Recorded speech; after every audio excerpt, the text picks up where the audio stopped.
All right, everyone, we are back with War 6, halfway through the season. Today I'll be taking in Sorcerers Supreme, Mr. Negative, and Odin for pre-fights. I have Path 3 in Section 1, Path 8 in Section 2. I've got a middle mini-boss, a mini-boss on Boss Island, and there's a Black Panther Civil War Boss, which I will be taking with Sorcerers Supreme. Alright, so to start the war off, we've got this Cosmic Ghost Rider on Hurt Locker.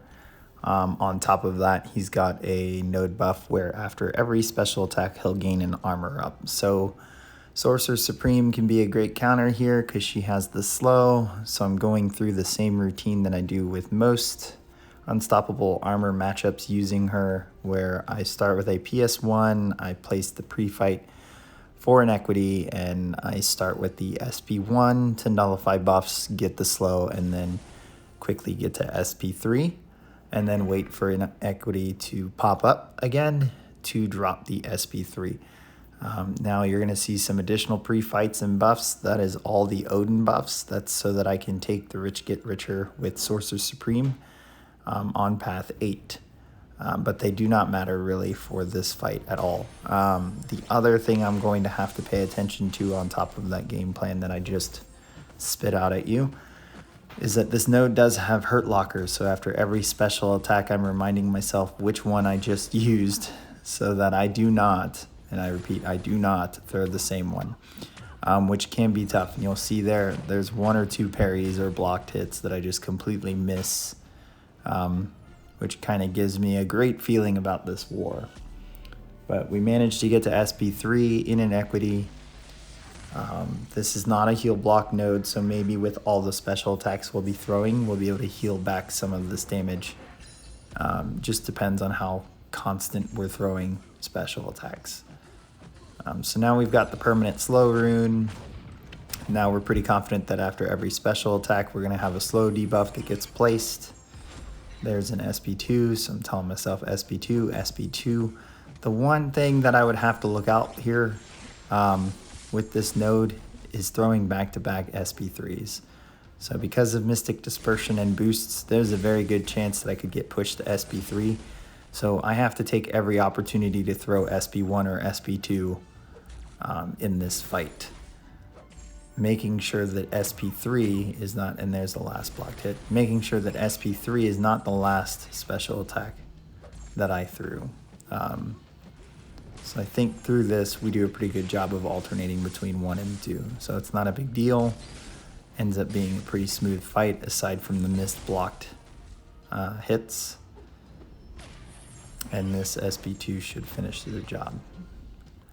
Now I got assigned over here because of course we have Manthing on node 20, and if you guys have heard my past rotations, it's been parry, reparry into a heavy, parry, medium, light, evade counter. That's 5 hits and 7 light energy, and then I'm either baiting out a special attack or watching for the unstoppable armor. This Manthing messed up my rotation because it started with suicides, so I parried and couldn't figure out why, and what it's going to lead to is a little bit of wasted time, along with building too much light energy and getting smacked there by that heavy attack, thinking that I parried.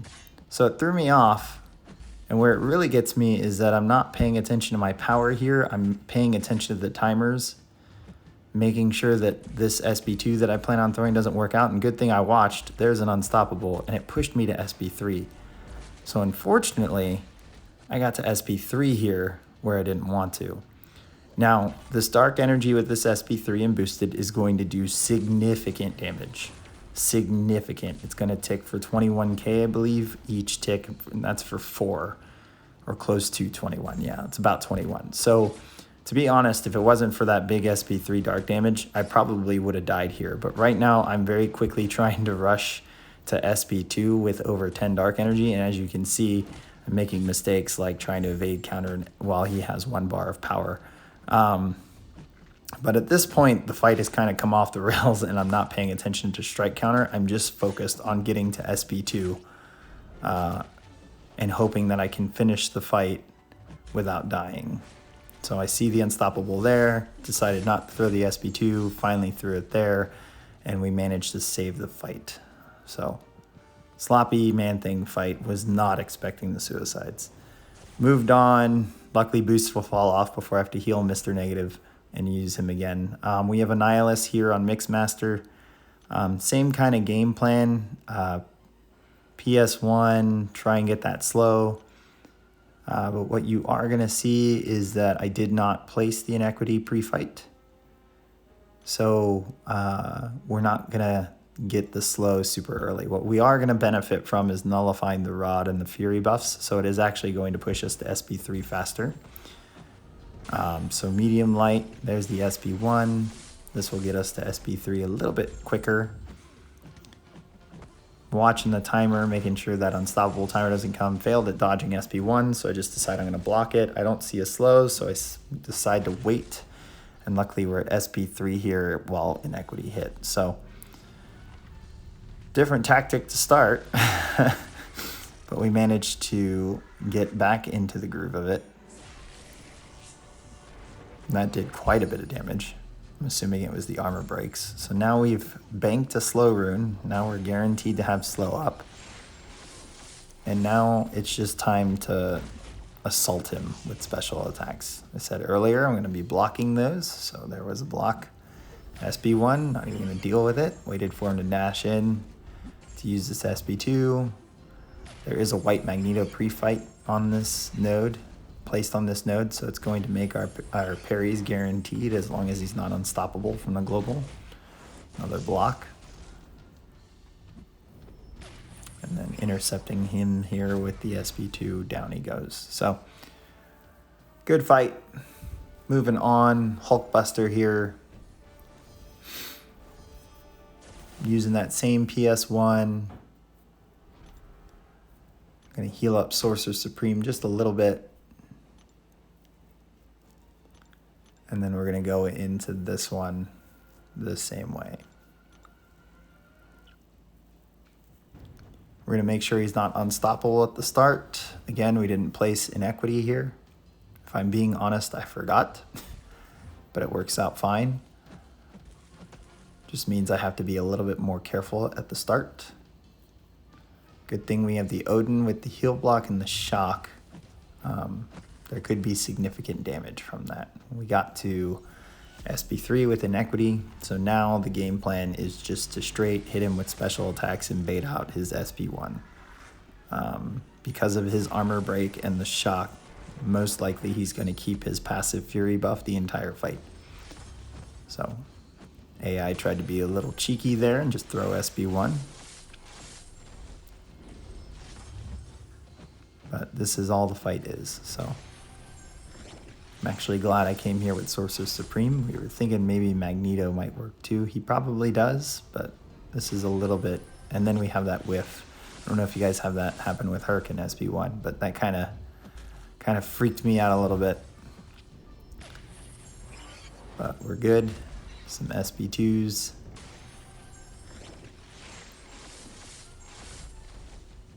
I'm trying to avoid taking blocked hits as much as possible.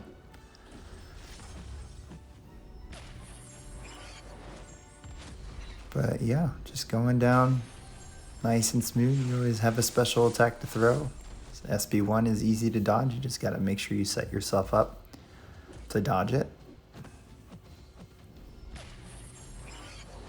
In fact, now that I think about it, I don't even see the heal block over there.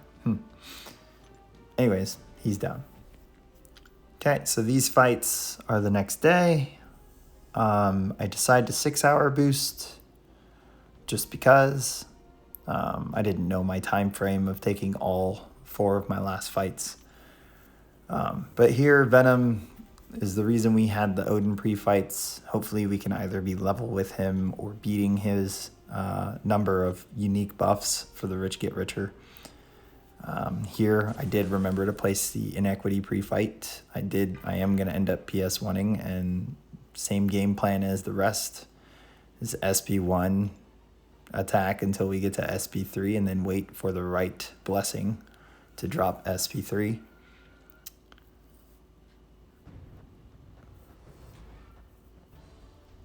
And this is the same guy who placed Man-Thing. So if you're wondering why there's a poison and bleed, it's because he had suicides.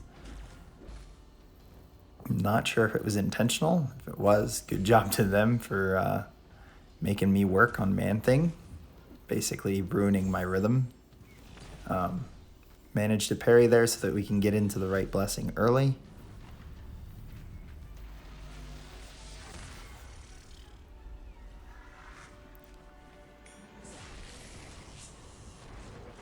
All right, now it's time for the light show. We're just going to use special attack after special attack. I'm not really too worried about baiting out any of his SB1s or SB2. If I end up pushing him to SB2, I'm just going to back up and hope he tries to throw it at range, which he usually likes to do, and then I'll just block.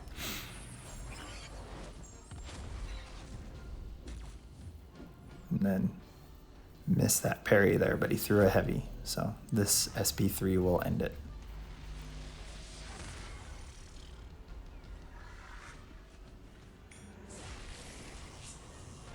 And down he goes.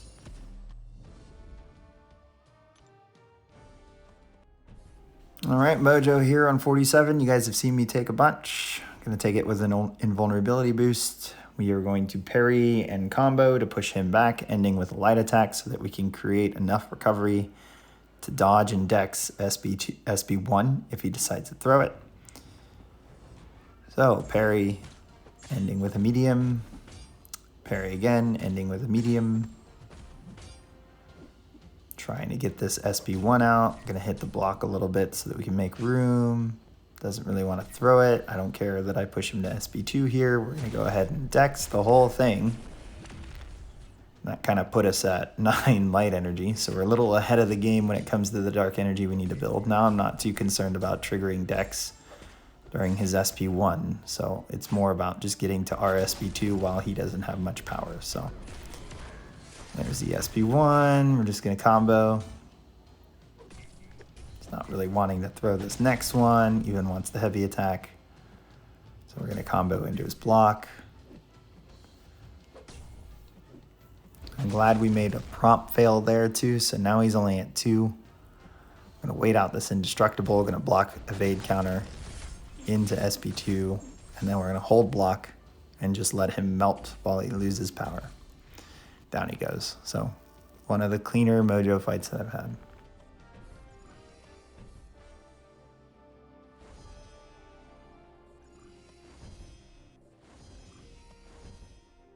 All right, Colossus here on Stun Reflect. I remembered to place Inequity pre-fight for Sorcerer Supreme. We're gonna use a PS1 again, and the game plan is still the same.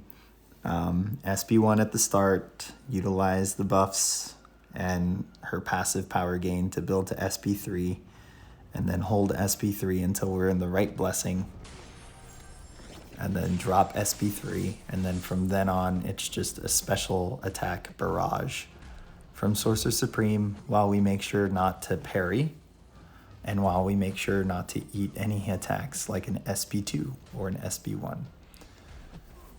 All right, so now I'm being cautious when I hit him. I've slowed my combo down a little bit just in case I do trigger an armor up. We're getting close to the blessing we need. Here it is, decide to throw it.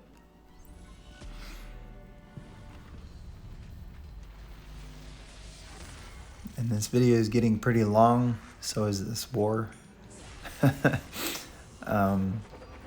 She's not gonna finish him quick. I'm pretty sure it's because of his damage cap, but she is a pretty good counter here. It's pretty safe as long as you can avoid accidental parry stuns. And his attack animations, his special attacks are easy to dodge, so shouldn't be getting hit by them, but who knows what kind of day you're having. Aggressively hitting into him, aggressively throwing SP1 and SP2. Hesitating before going in when he's at SP2 like that in case he throws it.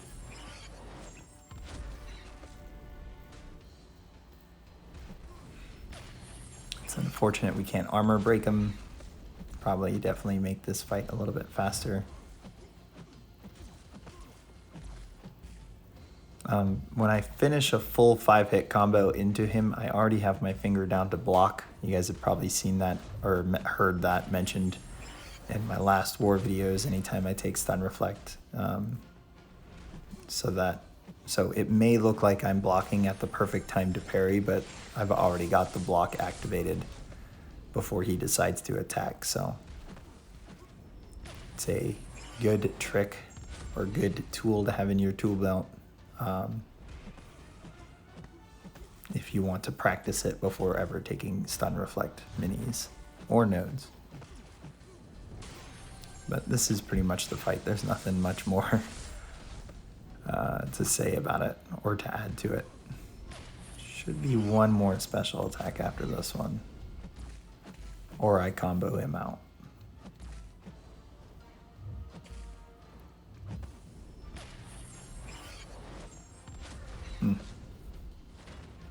Yeah, combo him out. And down he goes.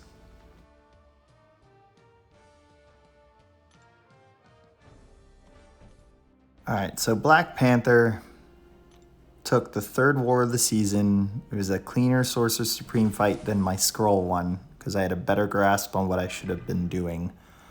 But I just did not have my A game for this fight. And I'm not going to make excuses. So, PS1, Inequity pre-fight placed. I threw this. Now my eyes, for some reason, are locked on that slow debuff. And I'm watching for heavy attacks, and I'm attacking. But what I'm not paying attention to here while I'm locked on is his power. And because of it, I end up doing the very natural thing, which is Dex, that second hit when I'm too close, and I get punished for it. Now I'm here against the wall, and luckily I kept my composure enough to get into the right blessing before throwing this SB3.